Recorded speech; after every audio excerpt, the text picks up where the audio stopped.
സങ്കടം സഹിക്കാൻ പറ്റണില്ല. നമ്മളെ ബേഡൻ ഈ രാജ്യസഭയ്ക്ക് പോവാണെന്ന് അറിഞ്ഞില്ലേ? കാരണം നമ്മളെ സഖാക്കന്മാർക്ക് വേണ്ട പൂർണ്ണമായ യോഗ്യത നമ്മുടെ വേടന് ഉണ്ടല്ലോ. വേടന് പെണ്ണുപിടി ഉണ്ട്, വേടന് കള്ളുകുടി ഉണ്ട്, വേടന് കഞ്ചാവടി ഉണ്ട്, എല്ലാ വൈകൃതങ്ങളും ഉണ്ട്. ഇപ്പൊ എന്താണെന്നറിയോ? നമ്മളെ വേടനെ ഡൽഹിയിൽ പോയിട്ടാണ് ഇനി കളി. നാഷണൽ ലെവലിലേക്ക് എത്തിയിട്ടുണ്ട് നമ്മളെ വേടൻ.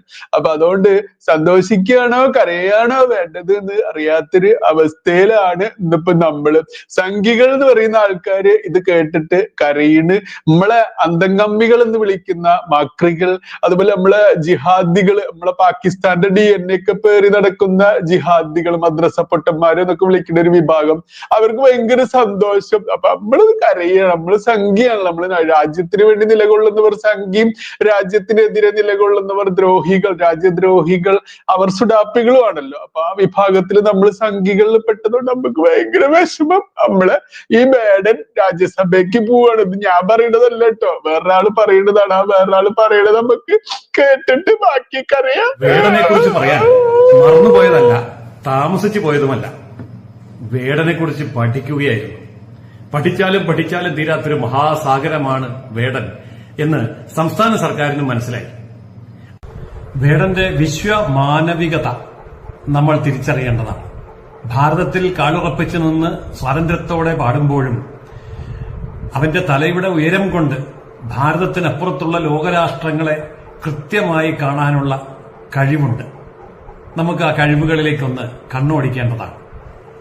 സിറിയ നിൻ മാറിലെ മുറിവിൽ ചോര ഒലിപ്പതിൻ ഈച്ചയിരിപ്പൂ, കൊറിയ നിൻമീതെ കഴുകന്മാർ പറപ്പൂ കാവലിരിപ്പൂ, മതമിരുളിൽ ഭാരതാംബയോ വെട്ടം തേടി അലഞ്ഞു നടപ്പൂ, മെക്സിക്കൻ കനവുകൾ 1000 ഒരു മതിലാൽ ആരു തടുപ്പൂ, ഇലങ്കയിൽ പുലികൾ ഇനിയും ദാഹമകറ്റാൻ ഓടി നടപ്പൂ, കോങ്കോ നിൻ ഖനികളിൽ 1000 കുരുന്നു ജീവൻ നൊന്തു മരിപ്പൂ, മ്യാൻമറിൻ ബുദ്ധൻ ആയുധമേന്തി ചുടുചോര മോന്തുന്നു, പാലസ്തീൻ പല നൂറായി പലായനം ഒരു പതിവായി മാറി, ചീനെ നിന്റെ ചെങ്കൊടിക്കീഴെ ഖുറാൻ എരിഞ്ഞ് അതിൻ മണം പരക്കുന്നു, മലാക്കിൻ കണ്ണീർ വീണതിൽ എന്നെ പെറ്റ തൈഭൂമി കരഞ്ഞു, ആസിഫയിൽ അരയുടയ്ക്കുവാൻ ഭഗവാൻ പോലും കാവലിരുന്നു, ഐലൻ നിൻ കുഞ്ഞിക്കാലുകൾ കണ്ണീർക്കടലിൻ ആഴമളന്നു.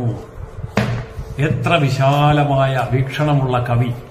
ഇത്ര വിശ്വമോഹനമായി വിശ്വവശ്യമായി എഴുതാൻ കഴിയുന്ന ഒരു കവിയെയും ഭാരതം ഇതുവരെ പ്രസവിച്ചില്ലല്ലോ എന്നിങ്ങനെ ഓർത്തിരിക്കുമ്പോഴാണ് ഈ കവിയെ എനിക്ക് കണ്ടുമുട്ടാൻ കഴിഞ്ഞത്. നോബൽ പ്രൈസിൽ കുറഞ്ഞ എന്തെങ്കിലും കൊടുത്താൽ മതിയാകുമോ? അദ്ദേഹത്തിന്റെ ഇസം വളരെ കൃത്യമായിട്ട് മനസ്സിലായിട്ടുണ്ടല്ലോ. ആദ്യമൊക്കെ സംസ്ഥാന സർക്കാർ ഇദ്ദേഹം ഒരു സ്ത്രീ പീഡന കേസിലെ പ്രതിയാണ്, കഞ്ചാവ് കേസിലെ പ്രതിയാണെന്നൊക്കെ തെറ്റിദ്ധരിച്ചു. പിന്നീട് സംസ്ഥാന ഗവൺമെന്റ് തെറ്റുതിരുത്തി. സംസ്ഥാന ഗവൺമെന്റിന്റെ ഔദ്യോഗിക അതിഥിയായി സ്വീകരിച്ച് ആനയിച്ച് ഇടുക്കിയിൽ കൊണ്ടുപോയി അദ്ദേഹത്തെ കൊണ്ട് പാട്ടുപാടിപ്പിച്ചപ്പോഴാണ് മനസ്സിലായത് ലക്ഷങ്ങളാണ് തടിച്ചുകൂടിയത്. പ്രത്യേകിച്ചും യുവാക്കന്മാരാണ് അദ്ദേഹത്തിനെ ആരാധക വൃന്ദമായി വന്ന് ഈശ്വരനെ പോലെ ആരാധിക്കുന്നത്. ഇപ്പോൾ ഭരണകൂടത്തിന് ഒരു കാര്യം മനസ്സിലായി, ഇനി ഒട്ടും താമസിപ്പിക്കരുത്. അതുകൊണ്ട് എത്രയും പെട്ടെന്ന് രാജ്യസഭയിലേക്ക് ഒരു MP ആയിട്ടെങ്കിലും അയക്കണം. അതിനാരെ കൊണ്ടെങ്കിലും ഒന്ന് രാജിവെപ്പിച്ചൊരു ഒഴിവുണ്ടാക്കിയാൽ ഉടൻ തന്നെ രാജ്യസഭയിൽ എത്തിക്കാനുള്ള ഒരു ചാൻസ് കിട്ടും. കാരണം ഏറ്റവും കുറഞ്ഞത് ഭാരതരത്നമെങ്കിലും, ഇനി അഥവാ അത് കിട്ടാൻ ബുദ്ധിമുട്ടാണെങ്കിൽ കേരളരത്നമെങ്കിലും നൽകി ആദരിക്കേണ്ട മഹാപ്രതിഭാശാലിയായിട്ടുള്ള ഒരു അത്ഭുത ജന്മമാണല്ലോ വേടൻ. കേരളത്തിന്റെ സാഹിത്യ അക്കാദമി അവാർഡ് അദ്ദേഹത്തിന് ഏതായാലും ഉടനെ തന്നെ കൊടുക്കണം. വിശിഷ്ടാംഗത്വവും കൊടുക്കണം. പിന്നെ എഴുത്തച്ഛൻ പുരസ്കാരം കൊടുക്കണമെന്ന് പ്രത്യേകിച്ച് പറയേണ്ട കാര്യമില്ലല്ലോ. കാരണം അതേപോലെയുള്ള ഒരു മഹാപ്രതിഭയാണല്ലോ ഈ രംഗത്ത് നമ്മുടെ ഭരണകൂടം കണ്ടെത്തിയിരിക്കുന്നത്. ജ്ഞാനപീഠത്തിന് വേണ്ടി കൃത്യമായും ശുപാർശ ചെയ്ത് കഴിഞ്ഞിട്ടുണ്ടാവാം. ഇനി സ്വീഡിഷ് അക്കാദമിയിലേക്ക് കത്തയച്ചിട്ടുണ്ട്. കഴിഞ്ഞ ദിവസം മന്ത്രിസഭായോഗം ആ കാര്യത്തിൽ തീരുമാനമെടുത്തിട്ടുണ്ടാവും. അതായത് കഞ്ചാവിൽ കൂടി ലോക സമാധാനം എങ്ങനെ കൈവരിക്കാം എന്നുള്ളതിനെ സംബന്ധിച്ച് പ്രായോഗികമായി വിജയം വരിച്ച ഒരു മഹാനായ അനുഭവസ്ഥൻ എന്ന നിലയിൽ അദ്ദേഹത്തിന് സമാധാനത്തിനുള്ള നോബൽ പ്രൈസും കൊടുക്കാവുന്നതാണ്. അതുപോലെ കേരളത്തിന്റെ സാംസ്കാരിക അംബാസഡർ എന്ന നിലയിൽ ലോകത്തിന്റെ മുമ്പിൽ ഇനി അഭിമാനപൂർവ്വം ഉയർത്തിപ്പിടിക്കാൻ മറ്റാരെയും അന്വേഷിച്ച് നടക്കേണ്ടതില്ല. അതിനും മറുപടിയാണ് ഈ വേടന്റെ ജന്മം.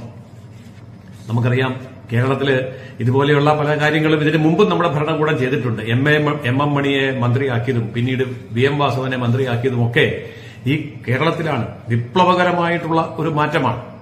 ഇടുക്കിയിലെ പാട്ട് പോലെ തന്നെ മലപ്പുറത്തും ഒരു 16 സ്ഥലങ്ങളിലെങ്കിലും പാട്ട് പാടിക്കണം എന്നാണ് സർക്കാർ ആലോചിക്കുന്നത് എന്ന് കേട്ടു.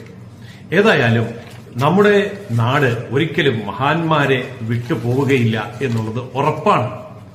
കാരണം നമ്മുടെ നാട്ടിൽ ഇതേപോലെയുള്ള എത്രയോ മഹാന്മാര് ഉണ്ടായിരിക്കുന്നു. ആ കാലഘട്ടം കുറ്റിയച്ചിട്ടില്ല. വീണ്ടും ആ കാലഘട്ടം തളിർത്ത് പൂത്തു വരികയാണ്. എങ്കിലും ചില വിവരദോഷികൾ ചോദിക്കുകയാണ്, ഇവിടെ ജാതി ഉണ്ടോ, ജാതി വിവേചനമുണ്ടോ, അതൊക്കെ പഴങ്കഥയല്ലേ, കഴിഞ്ഞ സഹസ്രാബ്ദത്തിലെ കാര്യം ഇനിയും വലിച്ചു പൊക്കി എടുത്തുകൊണ്ട് വരേണ്ട കാര്യമുണ്ടോ എന്നൊക്കെ. അതായത് എല്ലാരും ചൊല്ലണ് കല്ലാണ് നെഞ്ചില്ലെന്ന് എന്ന് പാട്ട് പാടിയ മുക്കുവനായിട്ടുള്ള കെ രാഘവൻ മാസ്റ്റർ കേരളത്തിലല്ലേ ഉണ്ടായത്? ദേവരാജൻ മാസ്റ്റർ OBC പിന്നോക്കക്കാരൻ കേരളത്തിലല്ലേ ഉണ്ടായത്? കൽപ്പാന്ത കാലത്തോളം എന്ന പാട്ട് നമുക്ക് സമ്മാനിച്ച വിദ്യാധരൻ മാസ്റ്റർ ഒരു പുള്ളുവനല്ലായിരുന്നോ? ഇതൊന്നും അല്ലല്ലോ. രാഷ്ട്രപതി സ്ഥാനത്തേക്ക് പോയ KR നാരായണനും സുപ്രീം കോടതി ചീഫ് ജസ്റ്റിസായ ജസ്റ്റിസ് ബാലകൃഷ്ണനും ഇപ്പോൾ ഇവര് ജീവനോടെയുള്ള അമൃതാനന്ദമയി ദേവിയും ഒക്കെ ഉള്ള ഈ കേരളത്തിൽ ഇങ്ങനെ ഒരു വ്യക്തിയും ഇങ്ങനെ ഒരു ജന്മവും ആവശ്യമാണോ? ഇത്ര ആഘോഷിക്കപ്പെടാനുണ്ടോ എന്നൊക്കെയാണ് വിവരദോഷികൾ ചോദിക്കുന്നത്.